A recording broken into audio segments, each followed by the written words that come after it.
انعطاف پذیری یکی از اهداف یوگا هستش. خیلی ها فکر میکنن که انعطاف پذیری فقط در حوزه جسم اتفاق میفته، در صورتی که اینطور نیستش. چون ما از دیدگاه یوگا 5 بدن داریم. فقط این بدن فیزیکی نیستش، بدن پرانیک، بدن ذهنی و به همین ترتیب که اینها با همدیگه در حال تبادل هستن. حتی گفته میشه که شما وقتی که یک بیماری رو در حوزه جسمتون تجربه میکنین، ابتدا توی بخش پرانیکتون یک سری اختلالاتی ایجاد میشه. وقتی که شما انعطاف پذیری رو در حوزه جسمتون افزایش میدین، قطعاً رو بخش پرانیکتون هم این اتفاق میفته و خود به خود کمک میکنه حتی رو بخش ذهنی شما، یعنی مانو مایا کوشا، بدن ذهنیتون هم افزایش انعطاف پذیری داشته باشید.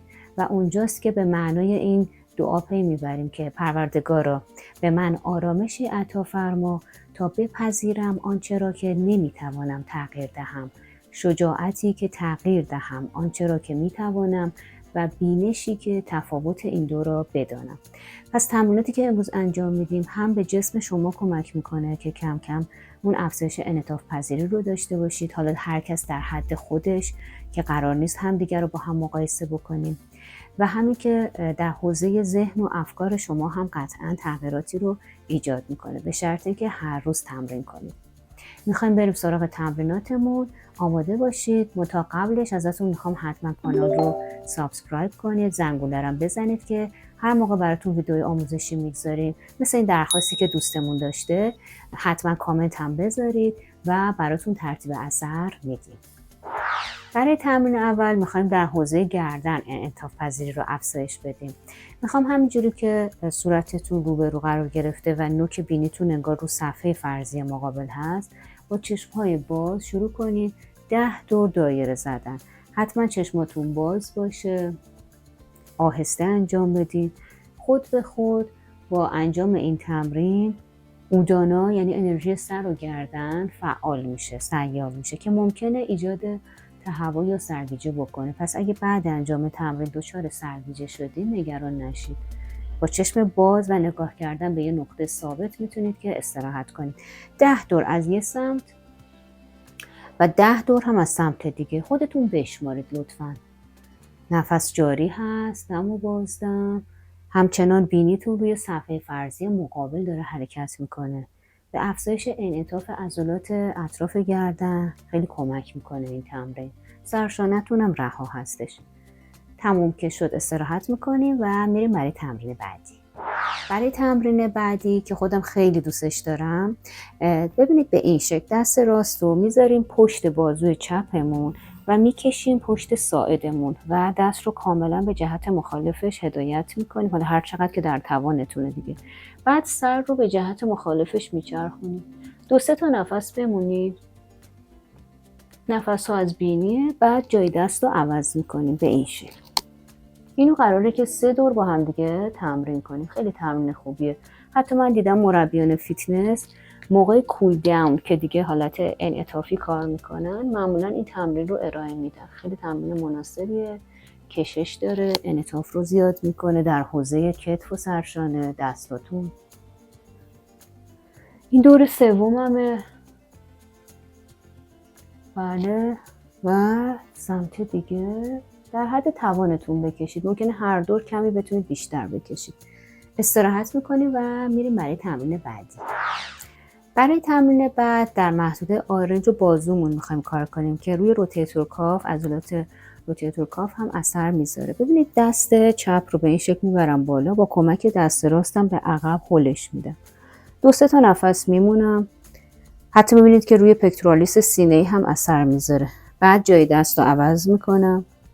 مرسی. دقت کنید که انقباض اضافه به گردن و سرشانه ندید به هیچ وجه.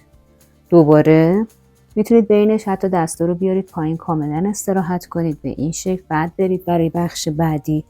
قراره که 3 راند و با مکس 2-3 شماره‌ای تمرین رو انجام بدیم. این دور سومم هست. میبینید چقدر خوب باز میشه قسمت‌های مختلف بازوتون و اتصالاتش به شانه. بله، فضای قفسه سینه میبینید چقدر خوب باز میشه و بین 2 تا کتف‌ها ترپزیوس. استراحت میکنیم و میریم برای تمرین بعدی. برای تمرین بعدی دستمون رو میذاریم سر زانومون، یه حالت 4 زانوی راحت بشینید. بعد شروع میکنید به این شکل، مثل درویشا دیدین چجوری خودشون رو حرکت میدن؟ با پشتی که تقریبا گرد هست. داریم دایره میزنیم با بدن، 10 تا دایره از یه سمت بشمارید قشنگ خودتون و بعد 10 تا دایره هم از سمت دیگه. خیلی تمرین دوست داشتنی هستش، قشنگ خستگیتون برطرف میشه. الان از یه سمت دارم انجام میدم، دم و بازدمم جاریه. حالا فرض کنید 10 تام تموم شده جهت عکس. مرسی. خودتون شمارش داشته باشید، کمک میکنه که ذهنتونم بیاد به لحظه حال. نفس جاریه، دهان بسته هست، با بینی نفس میکشین، چشمتون باز باشه. حالا اگه دوست دارین میتونین چشمارم ببندین، به جهت اینکه سرگیجه ایجاد نکنه ترجیحاً باز باشه. خب 2 تا 10 تا که انجام دادیم استراحت میکنیم و میریم برای تمرین بعدی. تمرین بعدی یکی از تمرینات مهم در یوگا هست، یکی از تمرینات پایه‌ای که حالا تحت عنوان پاسچیموتاناسانا احتمالاً میشناسیدش. منتها یه روندی رو میخوام بهتون آموزش بدم که به افزایش انعطاف عضلات پشت پا مثل عضلات دوقلو، عضلات همسترینگ کمک کنه. ببینید ما وقتی که میشینیم برای پاسچیموتان دستمون رو پشت ران میبریم، بعد انگار که با چسب شکم رو به ران چسبوندیم، اینو متصل میکنیم. حالا کم کم میریم جلو تا یه جایی شکم میتونه همراه ران من بیاد پایین. از یه جایی به بعد دیگه نمیتونه همراهی کنه، اونجا حد شماست، اونجاست که دیگه زانو رو صاف میکنیم و میمونیم. حالا بعضیا مثلا دیسک بیرون زده دارن، خیلی نمیتونن بیان جلو، میتونید عقب‌تر بنشینید. بعضیا نه، میتونن، موردی ندارن یا بدنشون منعطفه حتی کامل میرن پایین. این دیگه بستگی به بدن خودتون داره. یه 2-3 تا نفس حداقل مکس داشته باشید، بعد برمیگردیم و تکرار میکنیم و ببینید که با هر دوره تمرینی آیا بهتر میتونید اجرا بکنید، وضعیت رو پایین تر میتونید برید. مثلا من دستم رسید به قسمت پنجه، حالا اگه یه ذره هم پشتتون گرد بشه تو نهایت تمرین اشکالی نداره. دوباره برمیگردم و برای دور سوم آماده میشم. به این شکل آروم آروم میام دیگه نهایتش اینه که انگار سر رو کامل خم میکنه روی پا. باز این بستگی به وضعیت بدنی خودتون داره، حتما رعایت کنید وضعیت بدن رو. مثلا دوستانی هم که منیر دارن بهتر سر نیفته پایین، یعنی نیمه نگه دارید، یا دوستانی که دیسک بیرون زده دارید خیلی احتیاط بکنید. برمیگردیم استراحت میکنیم، میتونید پا رو هلالی کنید موقع استراحت هر جور که دوست دارید و میریم برای تمرین بعدی. تمرین بعدی قراره که درازکش باشه. به روش صحیح بعد به پشت دراز بکشین که فشار به کمر نیاد. چجوری روش صحیح؟ ساعد رو میذاریم روی زمین، پاهام هم که خمه از زانو، بعد مهره به مهره تخت پشت رو رها میکنیم. حالا میتونید بالش هم برای خودتون بذارید، به ویژه دوستانی که منیر دارید حتما سطح سرتون بالاتر باشه. خب تمرین اولمون به این شکله که پای راست رو میاریم قشنگ توی شکم، حتی دستتون رو میتونید زیر ساق قرار بدین که کامل بتونید ران رو هدایت کنید. بعد پای دیگر رو اگه مشکل کمر ندارید کاملا صاف میکنید. اگه نه میبینید به کمر فشار میاد یا سیاتیک دردناک میشه، میتونید که کمی خم نگه دارید و یه چند تا نفس میمونید. نفس ها عمیق و آرام باشه، مکس داشته باشید. برش میگردونیم جلو، یکم استراحت میدیم، 2 دور دیگه انجام میدیم. پس 3 دور با پای راستم دارم کار میکنم. شبیه این تمرین رو باز در یوگا ما داریم دیگه، تمرین سوپتا پاون موکتاسانا هستش، منتها سر رو دیگه بلند نمی کنیم چون اینجا هدفمون اون افزایش انعطاف در ناحیه پشت پاها هستش و روی فیله های کمریتون هم خیلی خوب اثر میذاره. پنجه پام ریلکسه. مرسی. حالا با پای دیگه هم تکرار میکنم. باز اینجا بچه کمر دردی دقت کنید، حتما پای دیگه رو خم نگه دارید، اما اگه کمر مشکلی نداره که کامل قشنگ پا رو میکشید. باز توی تمرینات فیتنس هم من دیدم که مربیان موقع کول داون که به افزایش انعطاف میخوان کمک کنن اینجور تمرین رو ارائه میدن. مرسی. یعنی در واقع یوگا مادر تمام ورزش ها هستش، به نوعی خیلی اقتباس میشه از تمرینات یوگا توی سایر ورزش ها. به همین ترتیب میکشم سرشانم رها هستش. بله و دوباره برمیگردم. نفس جاری باشه، میتونید چشما رو ببندید. نفس های عمیق و میریم برای استراحت بکنید. قشنگ پاها رها، کف دستا رو به سقف و آماده تمرین بعدی هستید. برای تمرین بعدی باز پای دیگه‌تون رو برای احتیاط اول خم نگه دارید. اگه مورد کمر نداشتید میتونید صاف کنید. پای راست رو خم میکنیم، دستمون پشت ران میاد. بعد اینو میکشم کمی جلو که قشنگ آرنج من صاف بشه. پای دیگرم حالا صاف میکنم ببینم که کمرم چطور هست. حالا میخوام پا رو خوب بکشید و بعد 90 درجه خم میکنید به این شکل. این رو میخوام که 3 دور با پای راستتون انجام بدید به این شکل. خوب بکشید و کمی مکس داشته باشید. میتونید دور سوم پنجه رو بکشید به طرف سقف به این شکل و با کشش پنجه برگردین و میبینید که چقدر متفاوت میشه. حالا همین کار رو با پای دیگه انجام میدیم. پای دیگه رو من طوری براتون اجرا میکنم انگار مثلا کمرم اذیته و پای مخالفم رو خم نگه داشتم که بچه کمردردی هم ببینن وضعیت رو. ببینید به این شکل قشنگ میکشم، مکس دارم. اون مکس خیلی مهمه، یعنی با عجله ما انجام نمیدیم به هیچ وجه. اون مکس باعث میشه که عضلات به نهایت کشش خودشون برسن. مرسی. و دور سوم پنجه رو خوب میکشم میبینید و با کشش پنجه همچنان دارم بر میگردم. بسیار عالی. استراحت بکنید و بریم برای تمرین بعدی. تمرین بعدیمون هم باز یکی از تمرینات مهم در یوگا هست که حتی مثلا به جهت سیاتیک انجام میشه، ولی امروز ما به جهت بحث انعطاف پذیری میخوایم از این تمرین بهره ببریم.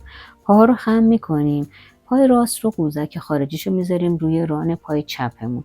بعد این مجموعه رو بلند میکنیم و دستمون پشت ران چپ میاد. قشنگ یه عدد 4 انگلیسی انگار درست کردی با 2 تا پاهات و میخوام که بمونید. همینا ازتون میخوام. حالا اگر درد سیاتیک ندارید میتونید کمی هم این مجموعه رو خم کنید روی شکمتون. یه 4-5 تا نفس بمونید. یعنی مکس خیلی بهتون کمک میکنه. ببین کجاها داره کشیده میشه. بعد آروم برمیگردیم و جای پا رو عوض میکنیم به این شکل. قشنگ اینو هلش میدیم که کامل باز بشه پا. بعد یا تو همین وضعیت یک یا اگه مورد سیاتیک نداری کمی روی شکم خم میکنی. نفس جاری باشه، تنفس عمیق بهتون کمک میکنه که کشش رو در نهایت خودش تجربه کنید. سرشانتون دقت کنید که کاملا رها باشه، نفس ها عمیق و برمیگردین. پاها رو سر بدید، استراحت کنید و میریم برای تمرین بعدی. تمرین بعدی 2 بخش داره و خیلی خوب به افزایش انعطاف فضای لگن، ران و کمر شما کمک میکنه. بخش اول به این شکله که کودک شاد رو به حالت نیمه، یعنی با تک پا میخوایم اجرا بکنیم به این شکل. ببینید این پا توی کودک شاد ساق عمود به رانه دیگه، ولی یک پا رو قرار میدیم و خوب فضای لگن باز میشه. باز عزیزانی که کمرتون اذیت میشه میتونید این پا رو کمی خم نگه دارید که دردناک نشه.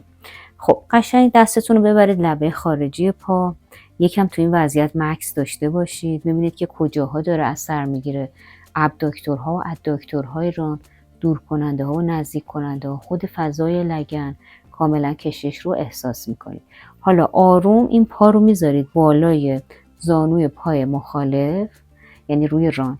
بعد دست راستتون رو صلیب میکنید و به این شکل این مجموعه رو به طرف چپ هدایت میکنید و سر رو میچرخونید به طرف دست راستتون.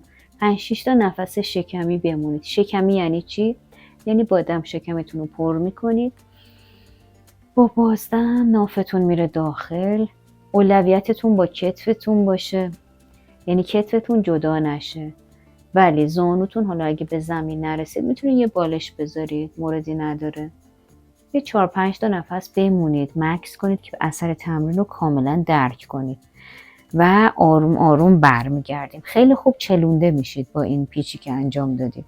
حالا بریم برای سمت دیگه. اول کودک شاد نیمه رو اجرا میکنم. ببینید به این شکل چقدر خوب فضای لگن داره باز میشه. میتونید دستتون اگه میرسه لبه خارجی رو بگیرید، روی ران رو به زمین نزدیک کنید. نهایتش اینه که روی ران به زمین برسه دیگه.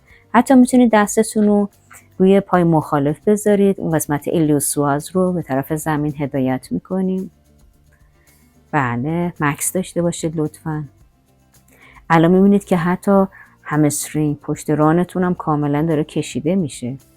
بعد پا رو میذارین، دست چپ صلیب شده، کف دستت رو به زمینه، دست راست پشت زانو و به این شکل هدایت بکنید. در واقع این همون پیچ شاوا اودار کارشاناسانا هستش دیگه که داریم اجراش میکنیم.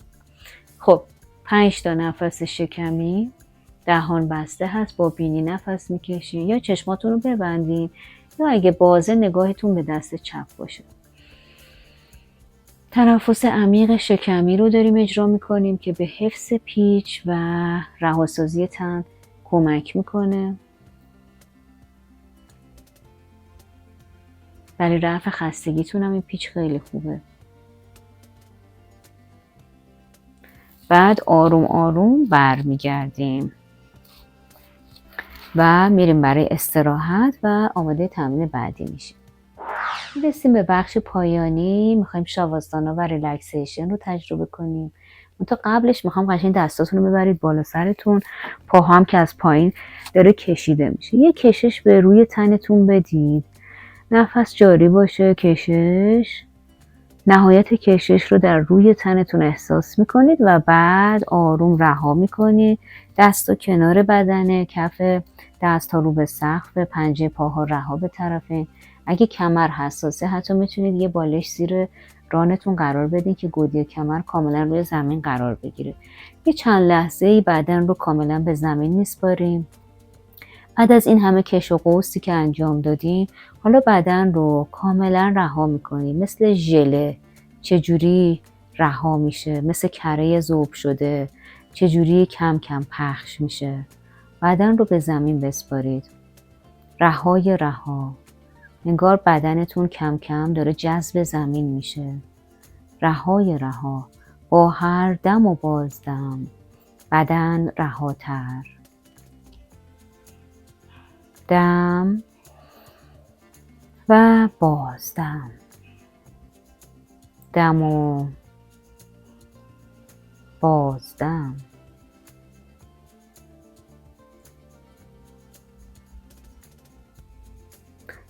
از هر جریانی که در جسمتون فعال شده آگاه باشید. از جریان پرانا، انرژی. نفس بکشید